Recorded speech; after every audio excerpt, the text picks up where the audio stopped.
බුදුහාමුදුරුවන්ගේ අර පළවෙනි අවවාදයේ තියෙන භික්ෂුන් වහන්සේලාට අහලත් ඇති මං හිතන්නේ. චරත භික්කවේ චාරිකන්නේ බහුජන හිත බොහෝ ජනතාවගේ හිතසුව පිණිස. ඒක ධර්මයේ ගුණ කියන තැන කියනවා සන්දිට්ඨිකෝ කියලා. සාන්දෘෂ්ටිකයි.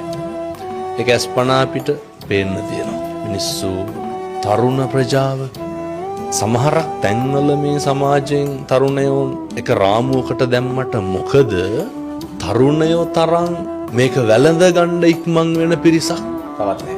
බුද්ධ කාලේ හිටියෙත් නැහැ. පස්වග තවුසු කවුද? තරුණයෝ. බෝධිසත්වයෝ තරුණයෝ. ජනපද කල්යාණිව කසාද බැඳපු දවසේනේ නන්ද කුමාරයා. දඩබ්බර භද්‍ර යවුනේ තරුණේ. මේක බොහොම ඉක්මනින් තරුණයෝ මේ කාලේ වැළඳ ගන්න කාලයක්. ඒකට ඕන කරන ඒ උත්තේජන කටයුතු ධර්මයෙන් ලබා දෙන එක තමයි භික්ෂුන් වහන්සේලාගේ වගකීම. කවදාවත් මේ මනස කිසිම හේතුවක් නැහැ.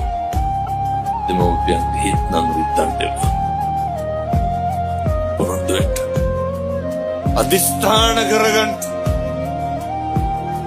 අපිට මතක් වෙන්නේ කරපු වෙනස්කම් විතරයි. පොතක් පිරෙන්න හොඳ ලියලා තිබ්බත් මිනිස්සු මොකද කරන්නේ? ඒකේ වැරදි විතරක් දාලා අපුරුවට සාරාංශයක් ලියන. මිනිස්සුන්ට බේන්නේ අඩුපාඩු විතරයි.